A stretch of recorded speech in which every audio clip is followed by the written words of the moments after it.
Are you okay, Kevin?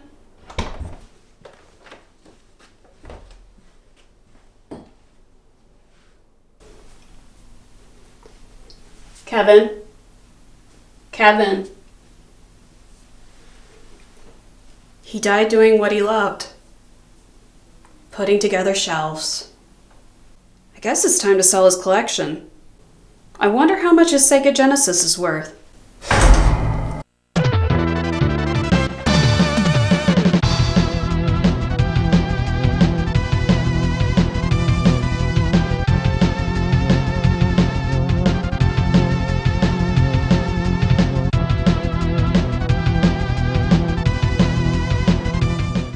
Okay, it's time to resume work on expanding my gaming setup.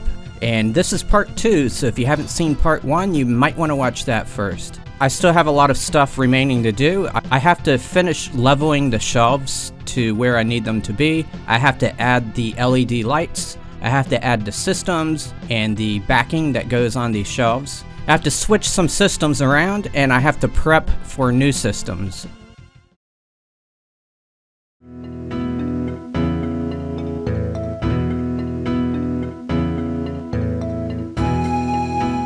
The first thing I'm going to do is something I did not originally plan to do. In the future, I'm going to add a sound system to the gaming setup, and I have a bass amp that I'm going to add right now while these shelves are pulled away from the wall. There's a corner where the two main shelves meet, and that's the perfect spot for a bass amp. Now this particular amp is very tattered, it's been clawed by cats, and it's a little dirty. But it's going in the corner, and it works just fine. I'm not going to hook it up yet, I'm just going to scoot it into the corner.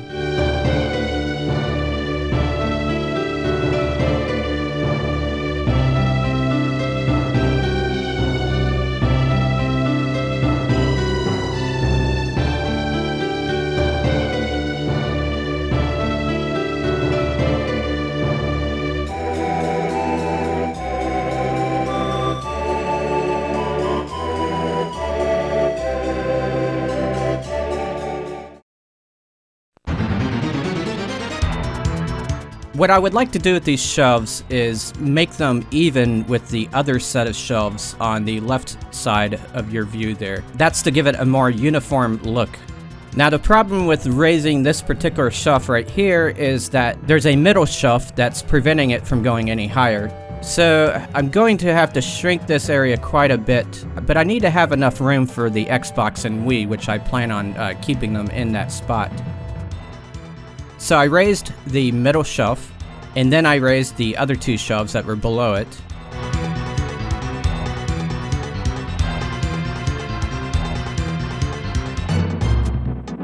I had to use a tape measure to make sure everything was even.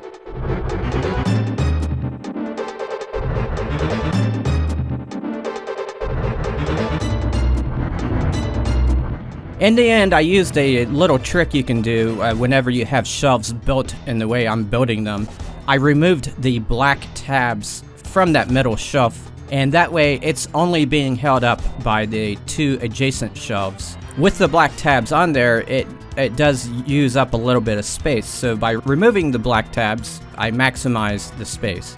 I went ahead and raised the other shelves into the position that they need to be.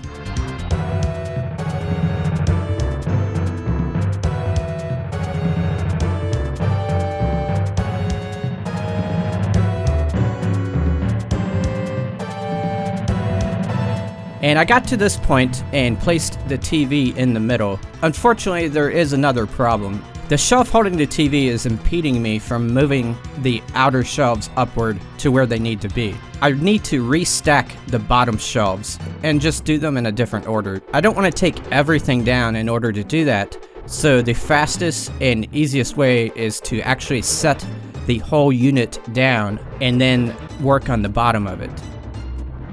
This isn't what I wanted to do, but the decisions I make now affect the look of the setup for like the next 10 years, so I just want to make sure I do it right. To go forward, you must go backward.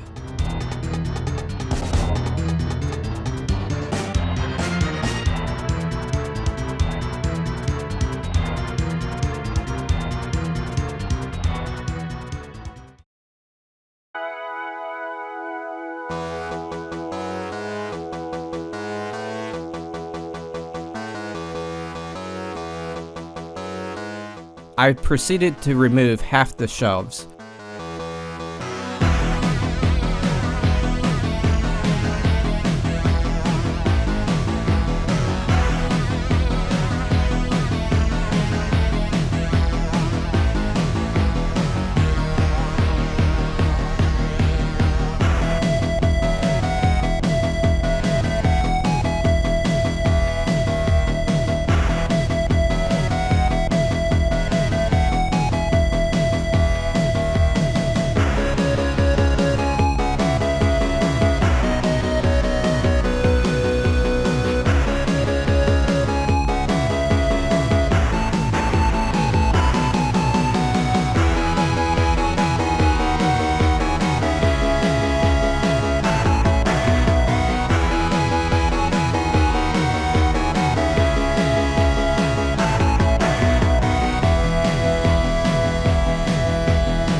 The room became a mess very fast. I restacked the shelves from the bottom, first by just getting them into position.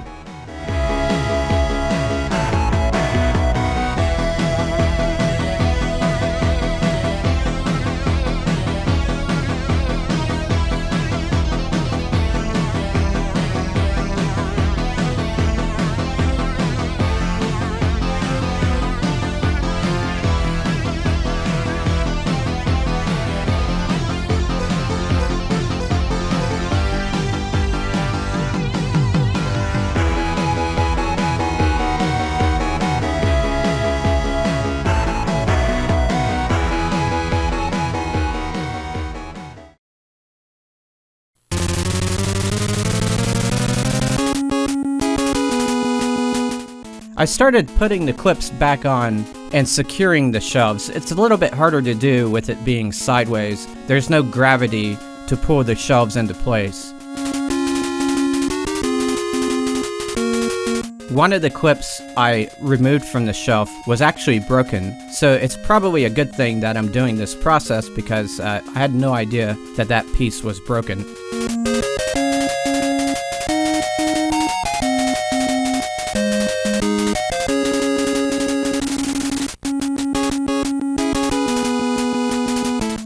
Now the shelves are crooked again, so I had to reposition them again, and here's the result. So now we are making some good progress. This is the way the shelves need to be, and now I need to start adding everything back to them. To help with that, I have the setup away from the wall, so I can walk behind it and hang up the LED lights and to hook up the systems and stuff. It just gives me better access. And then once I'm done, I'll just scoot it back up to the wall.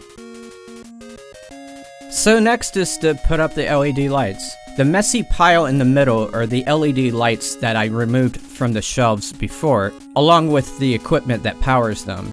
The pile on the left are some new lights that I bought. Since I'm adding additional shelving, I need more LED lights. The pile on the upper right is a bunch of extension cords.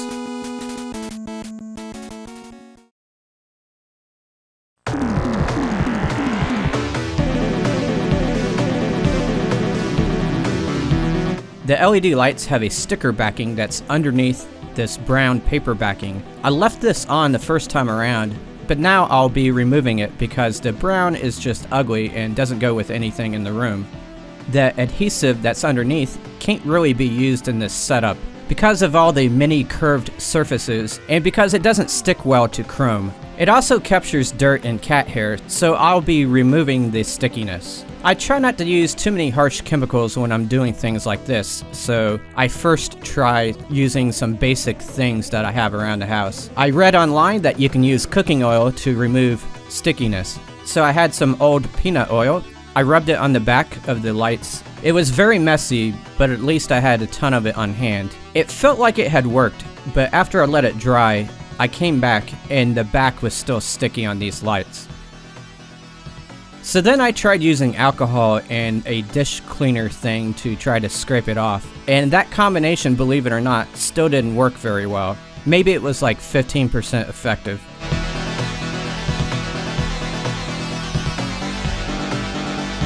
I then tried adhesive removal wipes, and those didn't work either.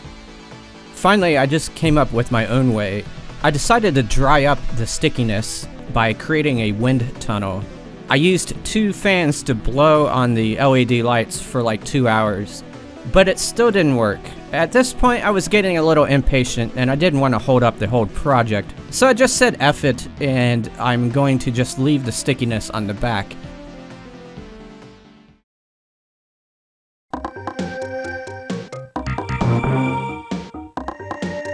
The stickiness is a little bit less than it was when I first started, so that works, but it's still going to be attracting dirt and cat hair in the meantime. I brought them back into the room and tested to see if they still worked. One of the strands doesn't light up all the way, and I already knew about that, and I showed it in part 1.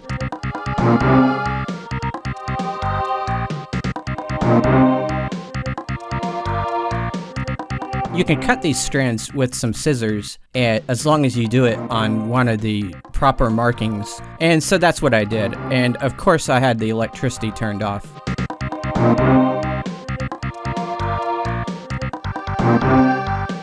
Now each light strand has a power adapter, and that plugs into this little white box. That white box has 2 wires coming out of it. One receives input from a remote control, and the other plugs into the strand of lights. One of the challenges is to find areas of the setup to hide the power adapters, as well as the white boxes. Sometimes you have to start one of these strands like midway down or at the bottom of the setup, so luckily there's a lot of different places to tuck things into.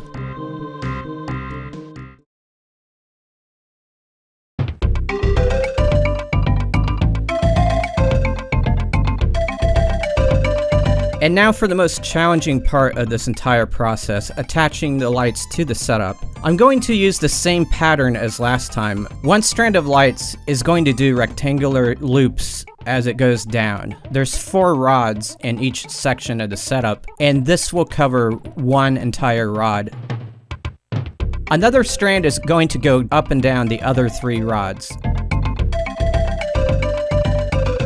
To hang them, I'll be using twisty ties. They're very strong, and the color of them makes them kind of blend in with the chrome. Before, I was using black twisty ties that were very weak, and they stood out because they were black on top of the chrome. These are very long, so a lot of them I'm going to be cutting in half. There's certain parts of the chrome that is thin, and there's certain parts of the chrome that's thick. It just depends on what I'm attaching them to. So I will need different sizes.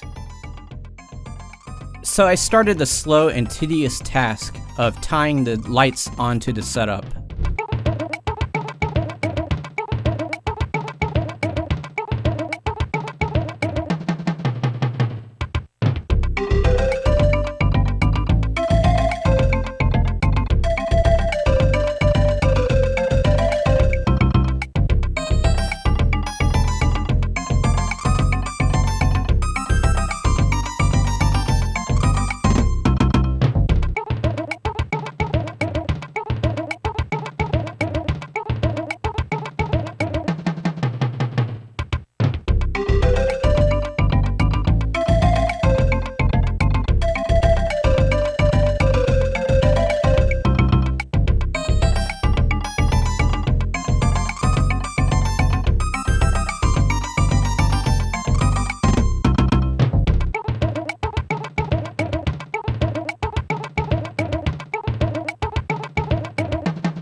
Sometimes I was testing them as I went along. One of the new strands is not working, so I'll need to get that figured out. But this video is getting a little long, and the editing software is having trouble handling it all. Plus, I'm running low on the twisty ties, and I may not have enough LED lights to cover the entire setup. So I'm going to have to conclude the video right there. I'll most likely be able to finish this entire process in part 3. So I'll see you next time.